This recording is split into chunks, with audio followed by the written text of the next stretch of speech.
Terminer le niveau le plus difficile de tous les temps sur un jeu vidéo, c'est toujours un honneur. Que ce soit sur Super Mario Maker, Trackmania, Tetris, Minecraft, Ozo, A Dance of Fire and Ice, vous êtes celui qui a repoussé les limites que les joueurs pensaient infranchissables.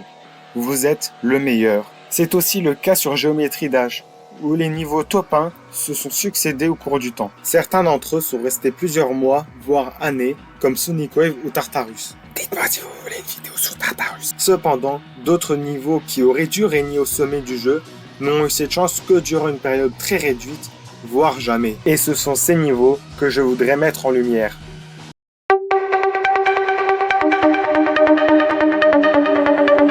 Pour notre première histoire, on va prendre du recul. Beaucoup de recul. Voilà. Voici notre système solaire, avec les 8 planètes qui la composent. La Terre est juste là, c'est la 3e planète la plus proche du Soleil. Juste derrière, il y a Mars. En zoomant dessus, on se rend compte qu'il y a 2 satellites qui gravitent autour, du nom de Deimos et Phobos. Et Phobos, sur Geometry Dash, lors de sa sortie, c'était un niveau qui semblait venir d'une autre planète. Phobos est ce que l'on appelle une méga collab, c'est-à-dire un niveau créé par un grand nombre de personnes. JMT Scene regroupa une vingtaine de créateurs afin de créer le niveau le plus difficile de tous les temps. L'équipe de création choisit Riot pour vérifier le niveau, ce qui se trouvait être le meilleur choix à l'époque, car il était sur le point de devenir le meilleur joueur du jeu. Cependant, il déclina l'offre au profit de son projet du nom de Bloodbath et retenait bien ce niveau pour la suite. Le niveau fut confié à Ricky Rez, qui a atteint 50% du niveau après plus de 30 000 essais, mais le lendemain, Tigrisek compléta Phobos. Et si vous avez regardé ma dernière vidéo, vous savez que les scandales autour des piratages de niveau est assez courant sur Geometry Dash. Et il s'avère que Tigrisek n'aurait pas complété le niveau légitimement. Il décida de faire une update du niveau afin d'en faire un démon gratuit, c'est-à-dire que le niveau ressemblait à ça. Il a également changé la description du niveau en y intégrant un message d'excuse à la communauté. J'en ai marre de ce truc. C'était censé être une méga collaboration amusante. Ça s'est mal terminé. Désolé d'avoir piraté ça. Hop top, s'il te plaît, supprime-le. Un message est aussi intégré au niveau. Amusez-vous bien. Désolé d'avoir piraté ça. Nous voulions que ça sorte le plus vite possible. Et tout s'est mal passé. Encore une fois, désolé. Plus tard, il revint sur le niveau en réduisant cette fois-ci les difficultés en la mettant à peu près au niveau de celle de Bloodbath. Après cette update, une rumeur se propagea qui dit que Tigrisek aurait une copie de la version non nerfée de Phobos et de nombreuses personnes se mettèrent à la recherche de cette version. Début 2016, Karmal, un joueur et créateur de renom, entreprit de vérifier la version nerfée de Phobos, ce qu'il fit après plus de 30 000 tentatives le 12 mai 2016. Le niveau fut loté et entra dans la démo list en tant que 2e niveau le plus difficile de tous les temps, juste derrière Bloodbath. Quelques temps plus tard, la difficulté de Phobos fut réévaluée, la plaçant juste au-dessus de Bloodbath, ce qui signifie que Phobos aurait dû être top 1, et que ce projet si ambitieux n'a pas eu toute la reconnaissance qu'il aurait dû avoir. J'ai eu beaucoup de mal à trouver des informations sur Digital Descent, car étant certes un niveau assez connu, mais pas pour son histoire. Digital Descent est le second volet de la Tech Series, une trilogie commencée par Artificial Ascent et terminée par Cybernetic Recent.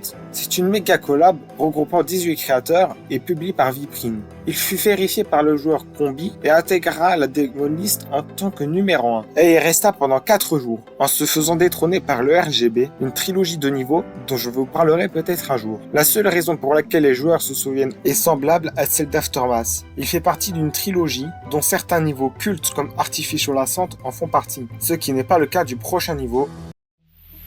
Stalemate Redux est présenté dans sa version non décorée le 20 septembre 2016 sur la chaîne de... Quelques mois plus tard, on commence à découvrir la décoration du niveau, jusqu'à la 4e preview, où le drop étant terminé, le créateur organise un concours de création pour la fin du niveau, qui sera remporté par The Frozen Tide. Pour la vérification, c'est Zefal, un bon ami du créateur qui est choisi. Il progresse rapidement, il parvient même à terminer le niveau en 2 sections connectées, avec un 56% et une run de 54 à 100%. C'est à ce moment-là qu'on se rend compte de la réelle difficulté du niveau, surpassant celle des top démons de l'époque, Shock comme Sakupen Hell ou Subsonic. Il obtient par la suite une run de 30 à 100% et un 62% avant un très impressionnant 78%. Un mois plus tard, Zefal finit après 17 304 tentatives Stalemate Redux. That's like the funniest GD fail ever.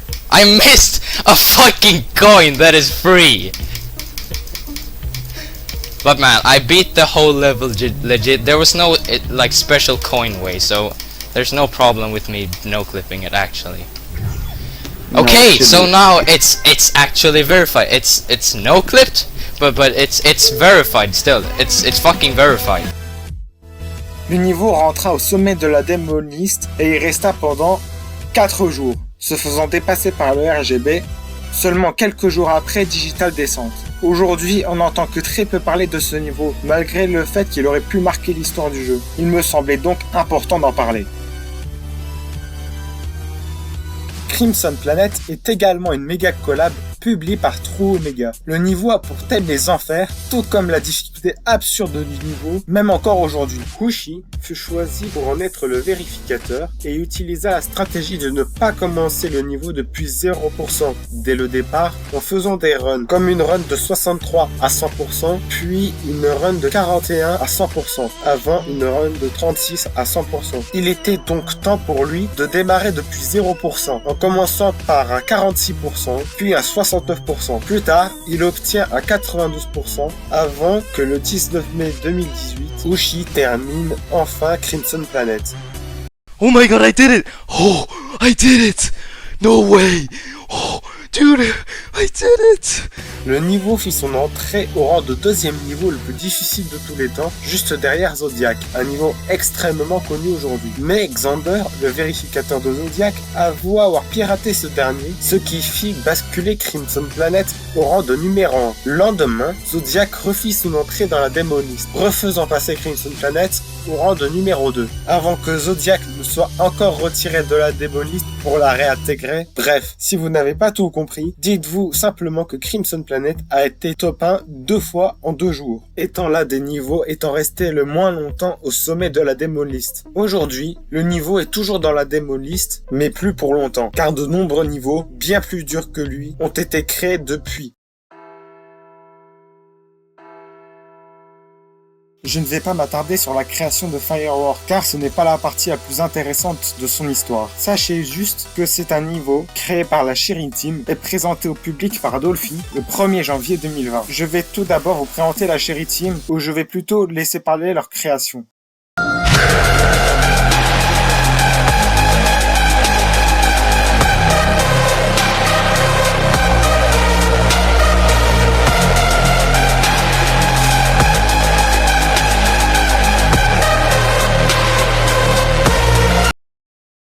Et Dolphy, c'est un joueur. Non, c'est le joueur de 2020. Ayant vérifié Tartarus, top 1 en 2020. C'est le niveau resté le plus longtemps au sommet de la démo list. Et c'est bien lui qui est choisi pour être le vérificateur de Firework. Mais il ne réalisa que très peu de progrès. Une copie fut donc donnée à Crazen qui ne fit pas mieux. Et c'est pour cela que le niveau est posté sans être vérifié, donc sans être accepté au sommet de la démo list. Malgré cela, peu de progrès sont réalisés. Seul GM Domi réalise quelques progrès, comme un 18%, une run de 64 à 85% et de 84 à 100%, et Xpixel qui en est à peu près au même endroit. Ce dernier crée une mise à jour du niveau, mais bien trop lourde pour son PC. Une version LDM est donc créée, mais est assez vite annulée. Pourquoi ? Je sais pas, je peux pas trouver. La vérification est donc renvoyée à Dolphy, car GM Domi avait arrêté de jouer au jeu. Et Dolphy fit de même, après avoir obtenu un 15%. Il est temps que je vous dise pourquoi les joueurs galèrent autant à obtenir de bons pourcentages depuis 0%. La raison est simple, les 3 premiers pourcents du niveau sont horriblement compliqués, même pour les meilleurs joueurs du monde d'aujourd'hui. Mais Xpixel n'a pas abandonné pour autant le niveau. Il obtient un 19% et un 24%, ce qui est très impressionnant. N'oubliez pas que le début du niveau est une purge sans nom. Il est donc choisi pour être le vérificateur officiel, ce qu'il refusa, proposant cette place à Kurumi, ayant déjà obtenu un 84-100%. Et c'était une bonne idée, car il obtient un 68% depuis 0. Mais il fut raconté qu'une violente dispute entre Vernam, à l'origine du projet Firework, et Kurumi explosa. Je ne vais pas rentrer dans les détails de cette dispute, mais combiné à cela une progression lente depuis le 68% et une accusation de triche qui sera certes prouvées comme étant fausses et un harcèlement de la communauté dès qu'il jouait à autre chose que Firework,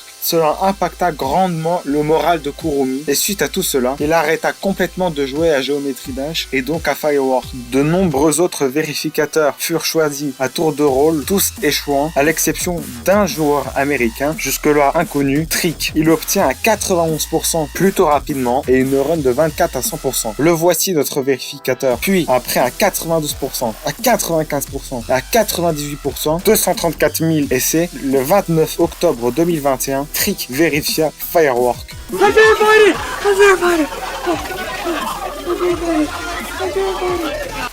Le niveau fut son entrée au sommet de la démoliste durant 18 secondes. C'est le niveau étant resté le moins longtemps au sommet de la démoliste. Il fut détrôné par Slaughterhouse, vérifié par Space UK, qui fut accusé de triche, ce qui s'avéra être vrai. Pour plus d'informations sur Slaughterhouse, je vous conseille cette vidéo de Big Fab. Allez la voir, elle est top. Lien en description. Sans ce scandale de triche, le niveau aurait pu rester bien plus longtemps top 1 et Trick aurait dû être sacré meilleur joueur du monde, mais l'histoire en aura décidé autrement. C'est d'ailleurs à cette période qu'un autre potentiel top 1 aurait pu entrer à cette place. Arcturus est un niveau impossible créé par MaxFS et qui fut nerfé pour être rendu possible. Tout juste possible. Il fut vérifié par Ultra Kawa HD le 8 août 2021 après 129 580 tentatives. Il était censé détrôner Tartarus qui, je vous le rappelle, était top 1 à l'époque. Après plusieurs mois, le niveau fut noté en même temps que Firework et Slaughterhouse, alors que c'était le premier à être vérifié. On pourrait donc se dire qu'il sera placé en premier sur la démoliste, mais non, il a intégré la liste en même temps que les deux autres niveaux, ce qui nous donna le top 5 suivant. Slaughterhouse, pas encore vérifié légitimement à l'époque, Firework, True Effect, Tartarus et Arcturus. Oui, Tartarus fut jugé plus dur que Arcturus. Aujourd'hui, il est bel et bien placé devant Tartarus, mais les erreurs de classement et la notation tardive ont limité l'allégeance d'Arcturus. Et ce n'est d'ailleurs pas le seul niveau à être victime d'une erreur de classement, dont en voici un autre exemple. Sonic Wave Infinity fut vérifié par Xani le 30 mai 2021. L'histoire de Sonic Wave Infinity est très intéressante, mais je vous laisse aller voir ma dernière vidéo où vous en apprendrez davantage. Dans cette dernière, je vous ai dit ceci. Que Xani termine enfin Sonic Wave Infinity, le faisant rentrer au rang de deuxième niveau le plus difficile de tous les temps. Stop! Le niveau est bel et bien arrivé en tant que top 2, mais derrière Tartarus. Et aujourd'hui, des erreurs d'évaluation de difficulté sont assez courantes. Mais c'est normal, on ne peut que se baser sur le ressenti des joueurs ayant joué à ces niveaux. Mais ce n'est pas très fiable, car par exemple, si un joueur présente des facilités en mode Wave, il ne va pas trouver Sonic Wave Infinity si difficile que ça comparé à Tartarus. Et cela est valable réciproquement. C'est pour cela que le classement de la démoliste peut varier au cours du temps. Vous allez comprendre avec un exemple que la majorité d'entre vous connaissent. Je ne vais pas vous reparler de l'histoire de la vérification de Silent Clubstep. Je pense que vous la connaissez tout aussi bien que moi. Je vais simplement ajouter des informations à la vidéo d'Ego et je pense vous étonner en vous indiquant que Silent Clubstep n'a jamais été top 1. Et ce qui est ironique dans l'histoire, c'est que le niveau est entré dans la démoliste en 2022 en tant que top 4. Aujourd'hui, il est top 6. Et il y a bien plus que 2 niveaux, plus durs que Silent Clubstep, qui ont été finis depuis. Que s'est-il passé? Eh bien, on a mis du temps à bien évaluer sa difficulté. Au départ, il était considéré comme moins dur que Slaughterhouse et Abyss of Darkness, ce qui n'est plus le cas aujourd'hui, et ce qui signifie que Silent Clubstep aurait dû être top 1 pendant environ un mois. À mon avis, cela s'explique par le fait qu'il est relativement facile d'avoir des runs sur Silent Clubstep, notamment entre 24 et 55%, alors qu'avant 24% et entre 60 et 78%, c'est plus difficile. Beaucoup plus difficile. D'ailleurs, pour ceux qui ne le savent pas, le niveau a aussi été terminé par un Français récemment, Detox. Je l'ai floqué, mec, what the fuck, what the fuck, mec.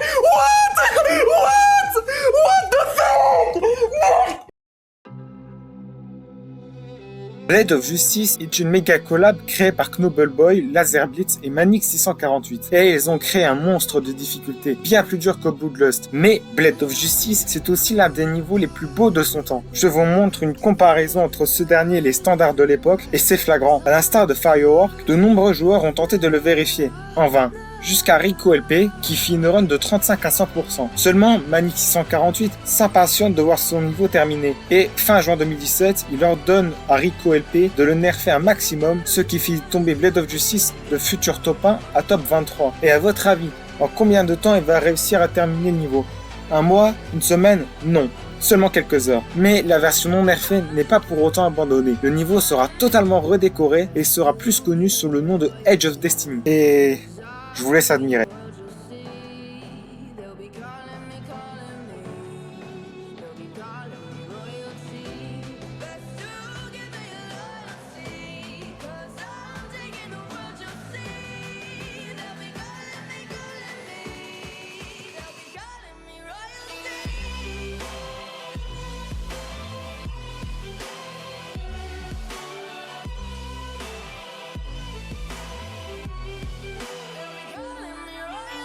Le niveau sera donné à Poltergast pour être vérifié, qui, avec l'équipe de création, va réussir à faire le meilleur niveau possible. J'ai eu la chance de pouvoir discuter avec lui et c'était très intéressant. Ce niveau était sa première vérification, ce qui engendre beaucoup de pression, car quand il n'y joue pas, il avait l'impression de laisser tomber l'équipe de création et les gens qui attendent avec impatience la sortie de ce niveau. Et c'est vrai que je vous l'ai pas dit précédemment, mais la vérification d'un niveau implique la correction du niveau, c'est-à-dire de retirer les bugs, légèrement modifier le gameplay pour le rendre plus satisfaisant, plus ou moins dur, en plus de la pression de la communauté. Bref, ce n'est pas une tâche facile. Poltergast vérifie le niveau en mars 2023 et le niveau fera son entrée au sein de la démo list en tant que top 12. Donc, si la version non nerfée avait été terminée à la place de celle nerfée, le niveau aurait été top 1 pendant plusieurs années. Et c'est aussi le cas du dernier niveau de cette vidéo.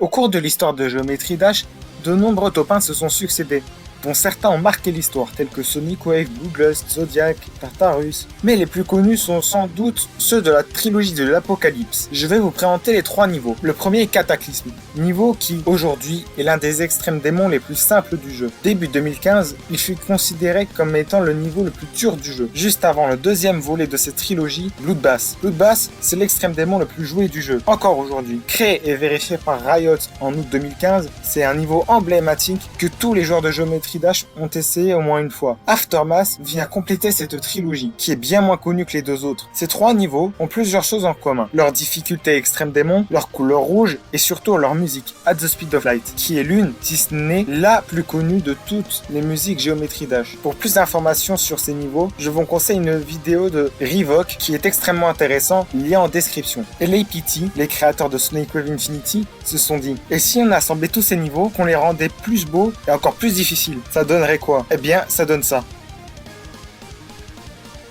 Apocalyptic Trilogy devait être vérifié par Sunix. Si vous ne savez pas qui c'est, je vous redirige vers ma superbe vidéo sur Sonic Wave. Oui, je force un peu, mais elle est top. Cependant, il décida d'arrêter Geometry Dash. Le niveau vut passer de nombreux vérificateurs, mais tous échouèrent. Le niveau fut confié à Trick, le vérificateur de Firework, qui fit 30%, mais il lâcha le niveau, qui était bien trop difficile, même pour lui. Se rendant compte que le niveau ne serait pas terminé avant longtemps dans l'état, il fut nerfé et donné à Poltergast. Oui, celui qui a vérifié Edge of Destiny, et qui voulait vérifier ce niveau depuis sa présentation. Mais la tâche n'a pas été simple, car le niveau est très long, plus de 4 minutes. Et après avoir fait de nombreux progrès, tels qu'une run de 26 à 71%, un 70-100% et un 81%, Poltergast termina enfin Apocalyptic Trilogy le jour de Noël 2024.